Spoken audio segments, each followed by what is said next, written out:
We start with a point.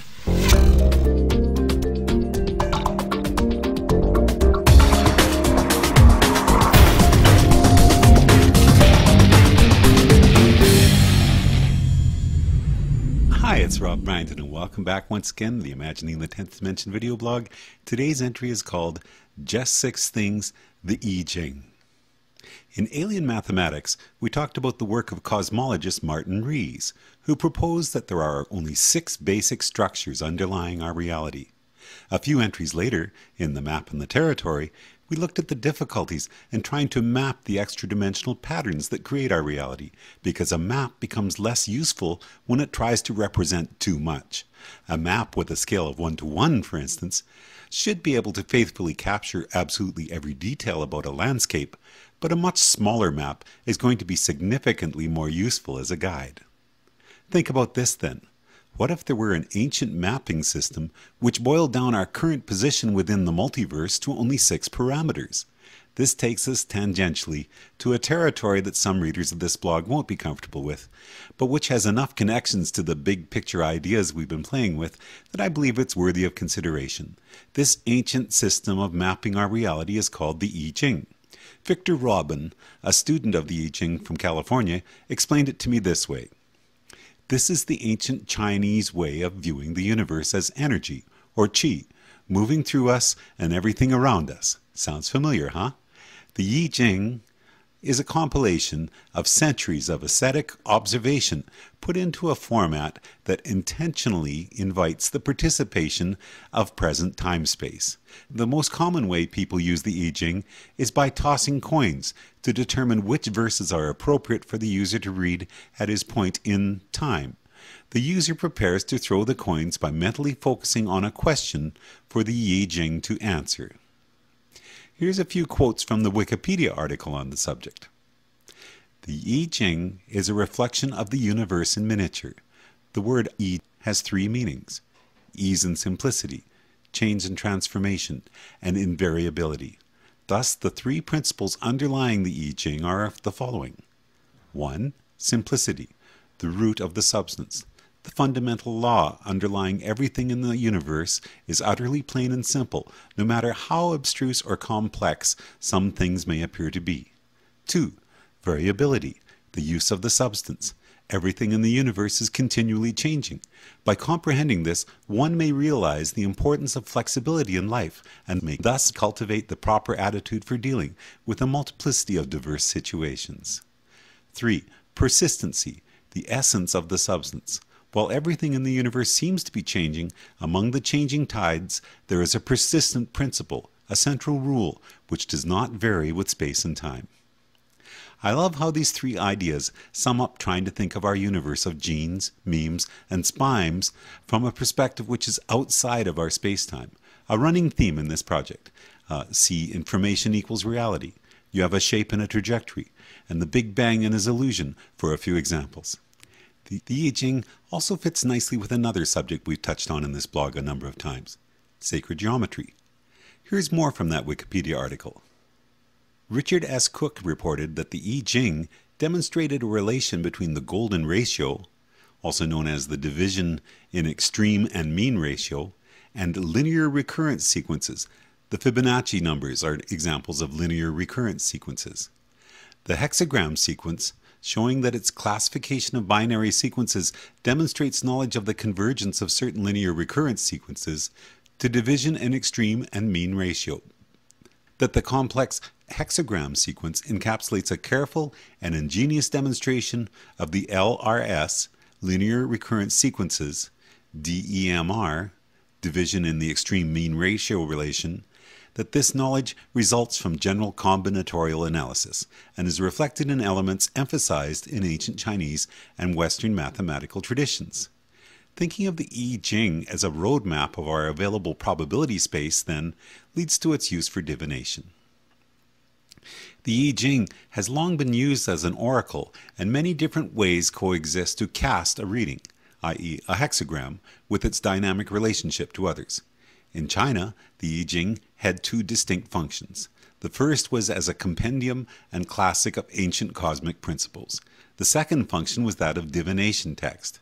As a divination text, the world of the I Ching was that of the marketplace fortune teller and roadside oracle. These individuals served the illiterate peasantry. The educated Confucian elite in China were of an entirely different disposition. The future results of our actions were a function of our personal virtues. The Confucian literati actually had little use for the I Ching as a work of divination. John Thomas Bryant, who you will recall from his fascinating astrotometry project, pointed out this hexagram we're looking at here now, number 24. Here's one version of the descriptive text for that hexagram. A movement is accomplished in 6 stages, and the 7th brings return. The idea that our universe has 6 degrees of freedom, which are then constrained at the 7th dimension, seems very related to all this. There are, of course, many other systems of divination, and I realize how easy it is for people to dismiss all this as superstition. Like many other aspects of imagining the 10th dimension, though, I'm willing to entertain the possibility that ancient wisdom may have figured some things out about our reality which science is yet to catch up to. As more and more physicists embrace the idea of a multiverse, and as Everett's Many Worlds interpretation of quantum mechanics also sees increasing support, we see that ultimately everything about our universe exists simultaneously as a wave function that is outside of space-time. If so, then connections such as those explored thousands of years ago by Chinese scholars may not be as much of a stretch after all. Have you ever had your palm read, or a tarot card reading, or a personal astrology analysis done? Was it all absolute bunk? If so, then the rest of this blog will be of no interest to you. On the other hand, if you've ever had an experience that many people around the world have had, where the reader seemed to know things, have insights, even specific knowledge that surprised you with its details, then you may be willing to consider that this is more than just lucky guesses that we're talking about here. Clearly, some people who do readings like these have strong intuitive capabilities, and regardless of the system of divination they use, that intuition helps them to be more effective at telling people's futures.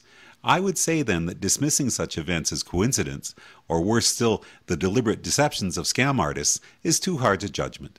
If we really are navigating our way through a probability space of unique outcomes that are available from our current now, and those outcomes already exist within a timeless set of states that exist outside of our space-time, then I don't think it's that hard to imagine that some people are more able to intuitively see the map of that upcoming information space than others.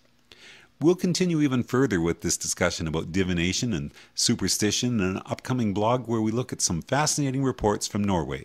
That entry will be called Norway's Reverse Deja Vu. To close, I'd like to look at a video for one of the 26 songs that go along with this project, a song about our ongoing quest to figure out the secrets of the universe. It's called What I Feel for You.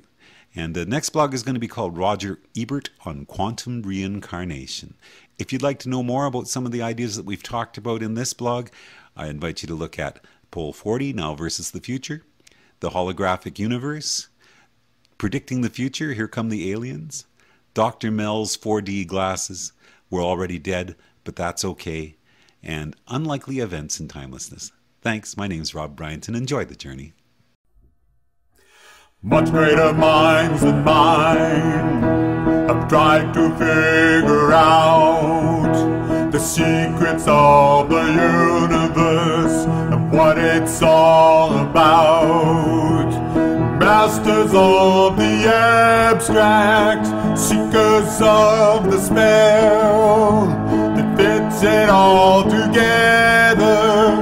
I know the quest so well, but it all keeps coming back. No matter what I do, the only thing that's real for me is what I feel for you.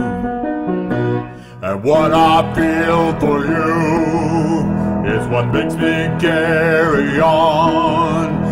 My world would be so pointless, my reality so wrong. The secret fears and levers that spin behind the scenes to make what's here before us must only do one thing, 'cause it all keeps coming back. No matter what I do, the only thing that's real for me is what I feel for you. Much greater minds than mine have tried to figure out the secrets of the universe and what it's all about.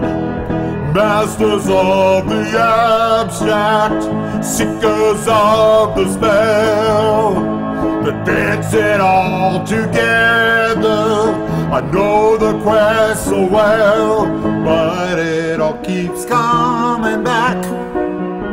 No matter what I do, the only thing that's real for me is what I feel for you.